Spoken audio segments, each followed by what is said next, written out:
Bem-vindos ao nosso canal YouTube, nesse Falando Nisso de hoje, com a pergunta de Mitch Ellie e também de Michel Viana, envolvendo as relações entre narcisismo e Édipo.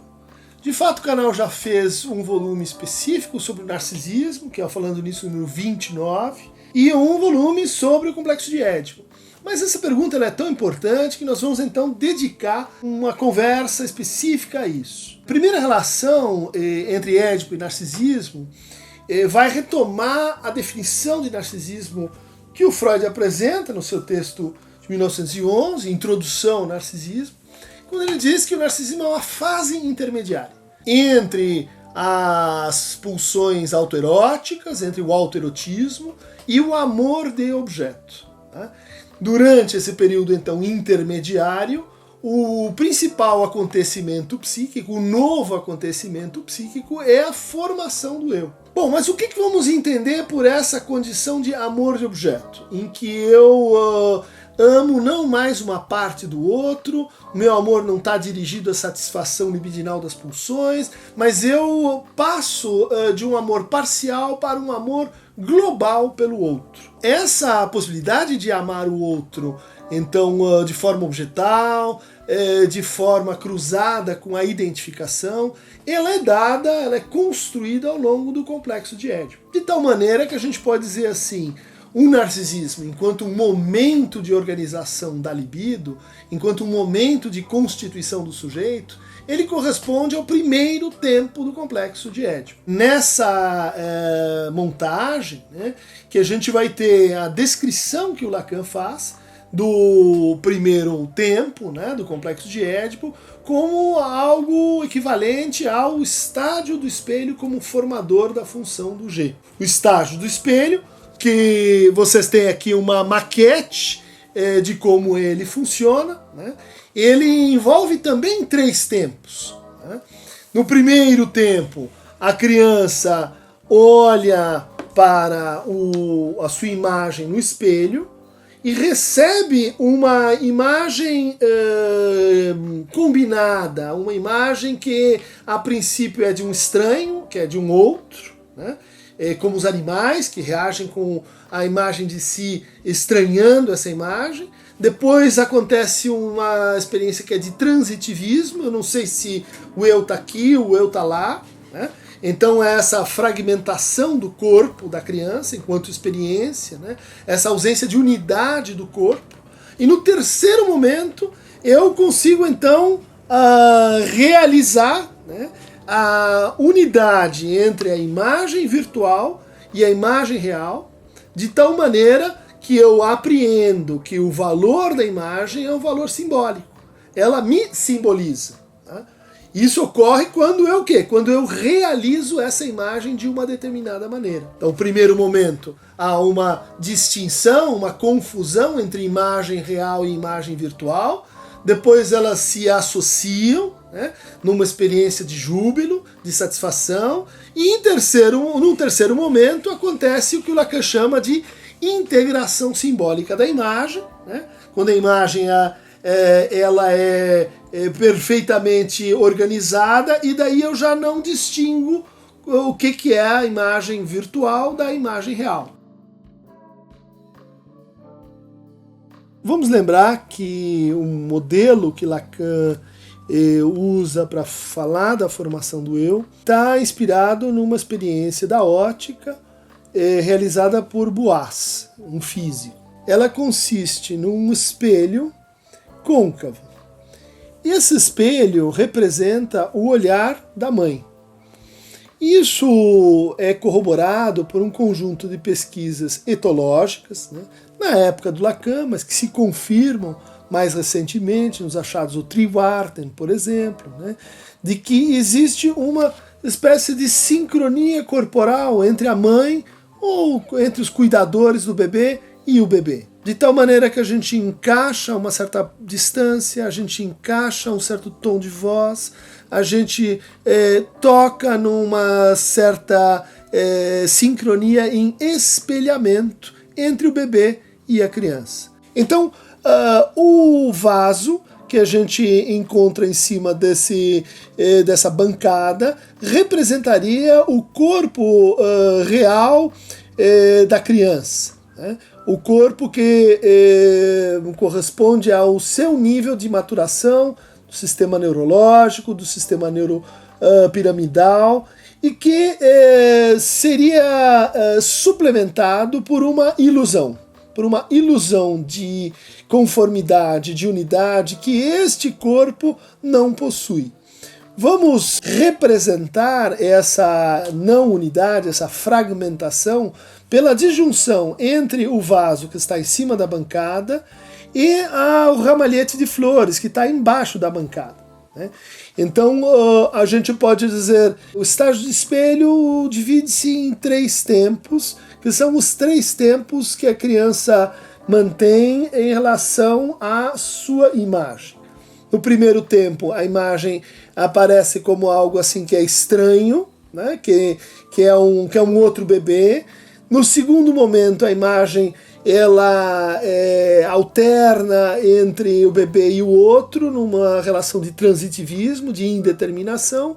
E no terceiro tempo, a imagem é reconhecida como a representação simbólica ou a realização simbólica do eu. A criança pode dizer, isto sou eu, ali sou eu, forma-se então essa par, esse eu e seu duplo, que a gente pode definir então como um momento de constituição ou de formação da função do G, da função do eu no sujeito. Vamos então agora observar como essa ilusão ela é composta, né? Essa ilusão de que o buquê está dentro do vaso, ela depende de uma certa posição do olhar em relação a esta cena.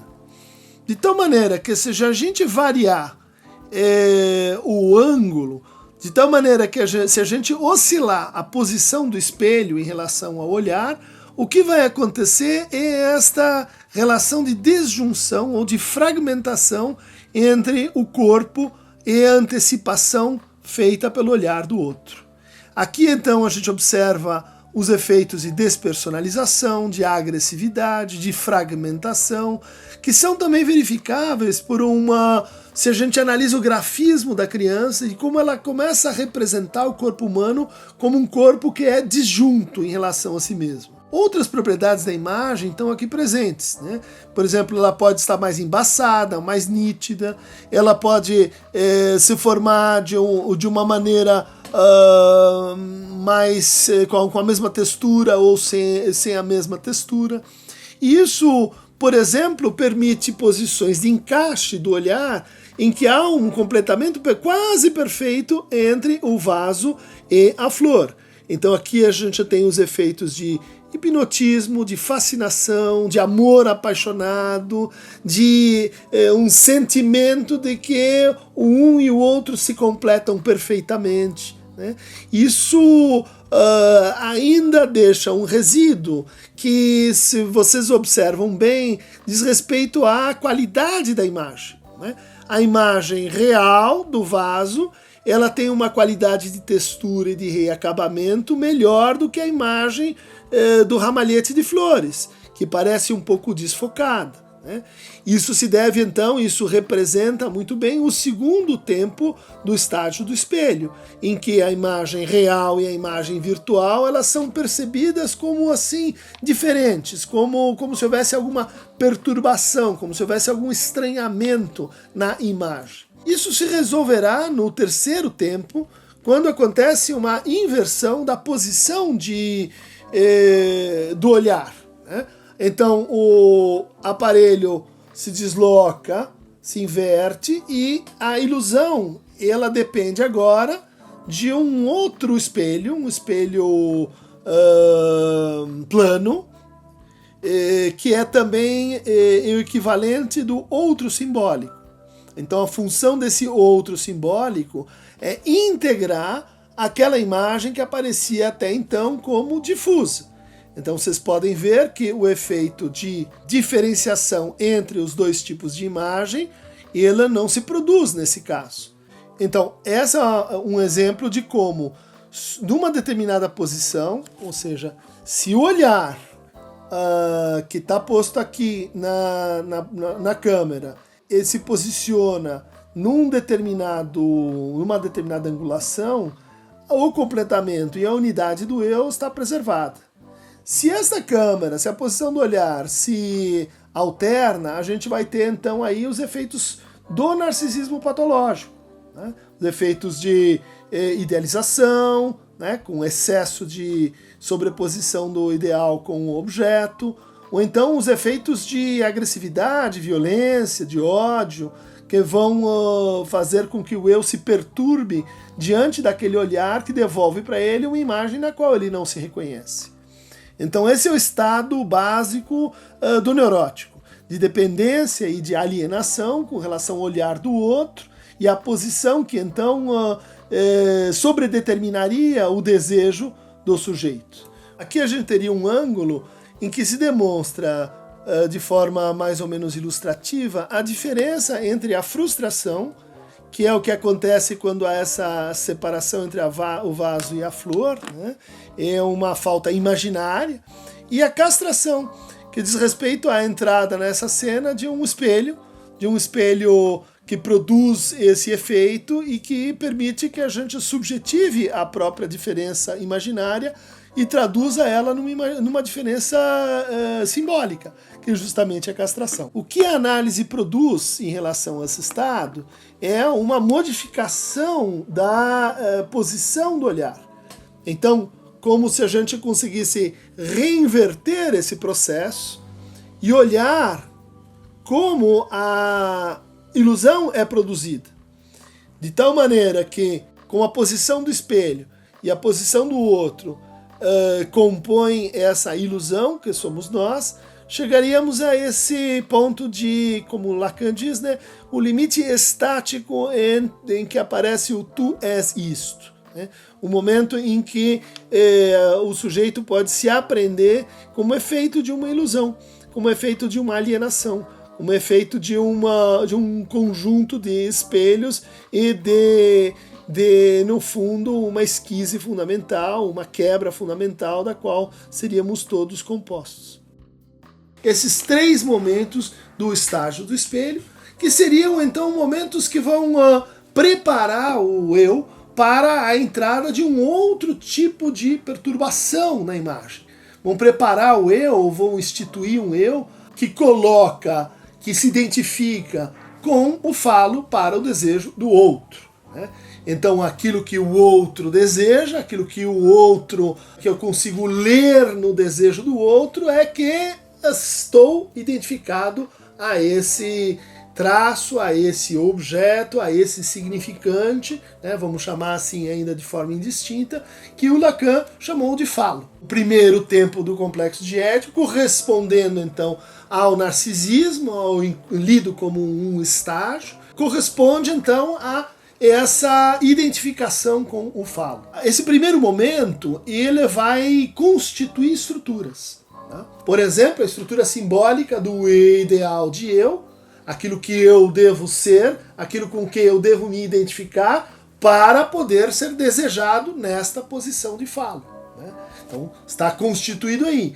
Também há uma espécie de reserva narcísica, de resíduo narcísico, né? Que a gente pode chamar de eu ideal, né? Que é aquele eu que representaria retrospectivamente a posição em que eu sou integralmente amado pelo outro, amado pelo que eu sou, amado independente do que eu faço. Bom, o que vai ser então a entrada no segundo tempo do Édipo? A gente pode ler isso como a entrada numa crise narcísica. Essa crise narcísica, essa instabilidade narcísica vai se mostrar numa nova relação com a imagem de si, portanto com o corpo próprio, né? É muito comum que surjam medos nesse momento da criança, que apareçam pesadelos, que apareçam explorações com a sua própria possibilidade de ter prazer, que apareçam inibições, porque o sujeito está se dando conta que ele não é o falo para a sua mãe, ela não é um falo para o outro, que o outro deseja algo além dele. Esse terceiro né? A entrada desse terceiro, então, desencadeia essa crise narcísica, né? E isso retoma crises anteriores. Por exemplo, a crise que pode ter acontecido quando da chegada de um irmão. O Lacan chama isso de complexo de intrusão. A intrusão, o sentimento de que o amor não está completo se houver um terceiro, o terceiro perturba essa minha relação dual com o outro. Isto é uma etapa do narcisismo. Isso é uma etapa que é reavivada com essa passagem para o segundo tempo do Édipo. Também uma primeira crise narcísica é reativada a partir da lembrança do complexo de desmame, né? Então, Melanie Klein argumenta que isso seria muito importante para a constituição da feminilidade, né?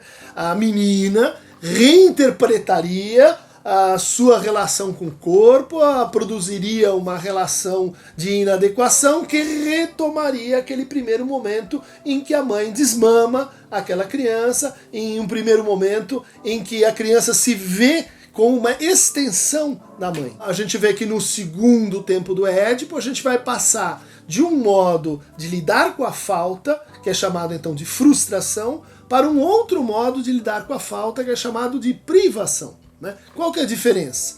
A frustração é uma falta imaginária. A frustração ela supõe que o outro tem e ele não quer me dar, tá? E portanto, se ele não me dá, eu fico com raiva dele, eu fico com ódio dele. E, portanto, se ele não me dá, eu sinto impotência, porque eu presumo um outro onipotente, né? Então temos aí a frustração e temos toda uma dialética em torno da frustração entre a criança e a mãe. O que acontece na passagem para o segundo tempo do Édipo? Surge essa inquirição sobre o que será que você quer de mim, já que eu não sou o falo, e o que será que você quer em relação a esse terceiro, que eu começo a entender faz parte da estrutura relacional na qual nós estamos envolvidos. Então eu passo para a privação, né? A privação é a falta real. Eu interpreto que há uma falta no outro e que esta falta me concerne e que esta falta é uma falta constitutiva, né? Não é que eu tinha e perdi, eu nunca tive, né? Houve uma perda no registro do real, né? Esse é o segundo tempo que envolve uma associação, uma identificação entre o falo, né, enquanto representante da falta, enquanto razão extrema harmônica do desejo, e o objeto. Bom, no segundo tempo há uma separação entre o objeto A, o objeto da perda, e o falo, né? Então a gente tem uma nova reorganização do narcisismo. Surge aqui, por exemplo, uma função de ajustamento do narcisismo, uma função de autoobservação, uma função de juízo, como vai dizer o Lacan no informe sobre o relatório de Daniel Lagache. Ou seja, o narcisismo não é mais só a dois, ele é também a posição de imagem que eu preciso me colocar para o outro para que um terceiro aprove essa relação, sancione essa relação, conclua essa relação amorosa. Passamos então para o terceiro tempo do complexo de Édipo, e é o tempo em que a gente enfrenta o complexo de castração. Ou seja, a gente entra num terceiro modo da falta. Não mais a frustração imaginária, nem a privação real, mas a castração simbólica. Essa castração ela vai produzir um efeito de simbolização do narcisismo. Ela vai produzir um efeito de colocação ortopédica do eu numa determinada posição, e pelo eu a gente deve entender aqui toda a dinâmica de identificações, de tal maneira que essas identificações são projetadas para um desejo futuro. Eu sou como meu pai e posso então ter acesso a uma mulher que é como minha mãe. Essa equação implica então uma espécie de renúncia simbólica, né? Então tem que abrir mão desse objeto, da mãe, entender que esse objeto pertence ao pai e que no futuro, se eu me identificar com esse pai, posso ter então um equivalente dessa mãe. Essa operação é chamada então de metáfora paterna pelo Lacan, e ela corresponderia a uma espécie de recalcamento de posições narcísicas que estariam, assim, em contrariedade com o narcisismo. A crise, ela passa, o complexo de castração e a angústia de castração diminuem, porque há essa nova identificação simbólica chamada, então, de metáfora paterna. Mas e o que acontece a partir daí? A gente tem a puberdade, a gente tem a adolescência, e daí a gente vai ter, ao longo da vida, momentos decisivos de reposicionamento do desejo. Quando desejo uma pessoa, quando escolho uma profissão, quando tenho que tomar uma decisão desejante, quando tenho que produzir um passo desejante. Nesses momentos, o que vai acontecer? Há uma retomada de todo o processo, e particularmente há um reenfrentamento da crise narcísica que estava no seu início. Todo o processo de produção de novos sintomas, ele é desencadeado, ele está associado com perturbações narcísicas. Exemplos de perturbações narcísicas que o Freud dá nesse trabalho. Por exemplo, quando a gente adoece organicamente. Quando a gente fica doente. O que acontece? A gente tira a libido do mundo e volta essa libido para si. Olha só, isso é um movimento protetivo, mas isso é um movimento que nos torna assim, ranzinzas, egoístas, a gente não é capaz de amar o outro, porque estamos orientados para nós mesmos. Um exemplo de um processo narcísico. Uma forma de lidar com a relação amorosa. Então eu posso amar aquele ou aquela que é simplesmente uma extensão da minha própria imagem. Então, eu me amo através do outro. E quando o outro começa a se mostrar mais outro, mais diferente daquilo que eu compreendo em meu narcisismo, eu acho aquilo uma agressão, acho aquilo uma violência, eu acho aquilo uma espécie de afronta narcísica. Bom, outro exemplo de uma perturbação narcísica. Um terceiro exemplo adviria, por exemplo, das patologias ligadas à experiência de si como uma experiência de inadequação.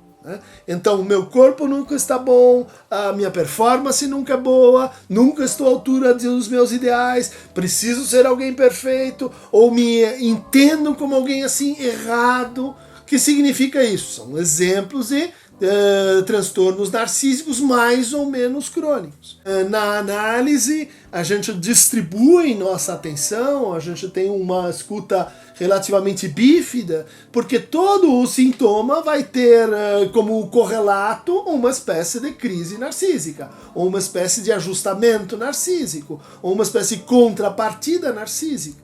Em geral, as pessoas prestam muita atenção nisso, do que as pessoas se queixam mais, do desrespeito, da afronta, da não correspondência, da agressividade, da não paridade narcísica. Por exemplo, o sentimento de baixa autoestima, de redução de si. É um outro caso de transformação narcísica ou de transtorno narcísico. Porque, de certa maneira, é como se sintoma e narcisismo estivessem sempre numa relação de tensão, de oposição. Assim como narcisismo e desejo. O sintoma não é uma realização transformada, modificada, mas uma realização de desejo. Portanto, o narcisismo sente o perigo no sintoma como um perigo representado pelo desejo. Vamos dar um exemplo mais simples. Aquela relação em que você é muito amigo de uma pessoa e você tem um grande companheirismo por aquela pessoa e de repente você começa a perceber sinais de ciúmes em relação àquela pessoa e você começa a se pegar pensando demais naquela pessoa e você descobre que está desejando aquela pessoa. Temos um problema. Temos um problema que é o que? O risco de manifestar isso para o outro e perder aquela boa relação que tínhamos. Ou seja, perder aquela conformação narcísica que tinha sido produzida. E que a gente pode chamar de amizade, justamente pelo seu caráter deflacionado em termos eróticos ou libidinais. Então muitas pessoas têm muito medo de declarar o seu amor, manifestar o seu desejo, dizer é isso que eu quero, muito temor do que ser rejeitado, de não ser correspondido. Que temor é esse? É um temor narcísico. É um temor que vai, assim, nos reenviar aqueles momentos primários em que, se o outro não me corresponde, eu não sou ninguém, eu não existo. Né? Aquele momento primário em que a gente se entendia como o falo para o desejo do outro.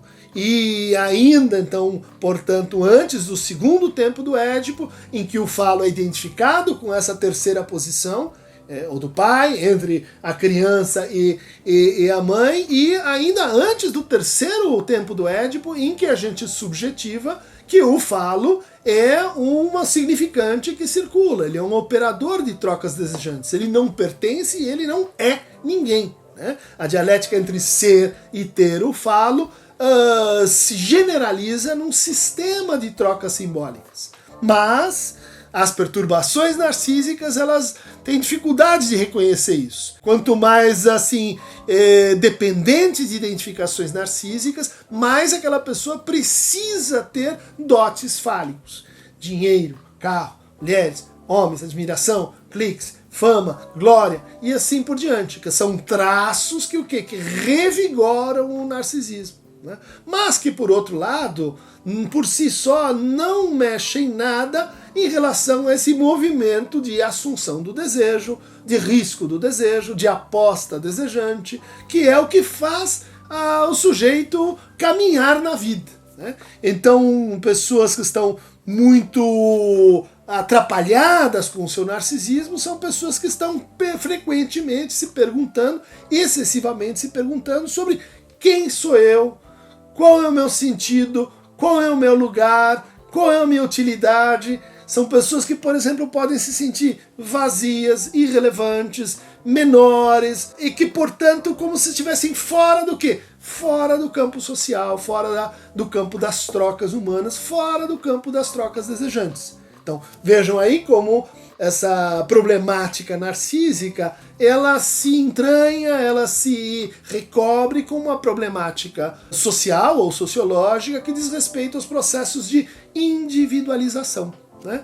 Quando a gente vai se individualizando, a gente vai entrando nesse sistema de trocas. Né? O que o narcisista diz? Olha, eu só entro nesse sistema de trocas se eu tiver uma posição fixa, se eu tiver garantias de que serei o falo, se eu tiver garantias de que serei amado pelos outros. Né? Então aí a gente tem um outro transtorno de natureza narcísica, que são as identificações de massa, em que eu resolvo essa crise permanente com quem eu sou, qual é a minha imagem, como a minha imagem vai se adequar àquilo que eu acho que é a imagem amorosa para o outro, que é aderindo a um determinado grupo, um clube, uma massa, em que, sendo uniforme com este grupo, eu então estarei amado pelo líder que constitui essa massa e eu estarei amado pelos irmãos que são assim iguais a mim. Vejam aí como a gente tem uma restauração, uma reposição narcísica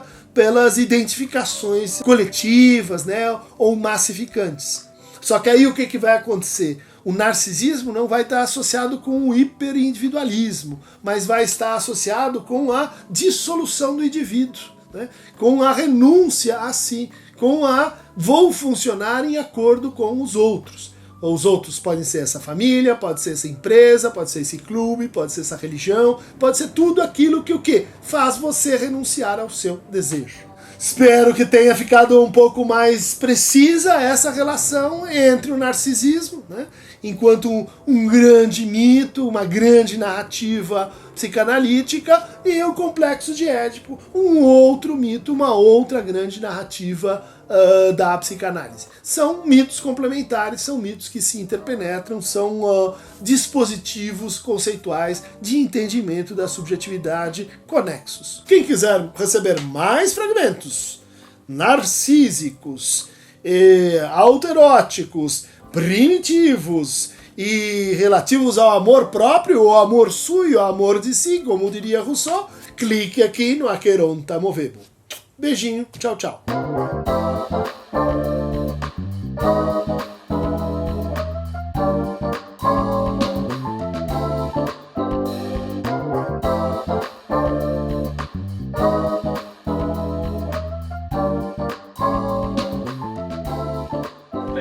Nossa, muito falar olhando para o negócio, mexendo aqui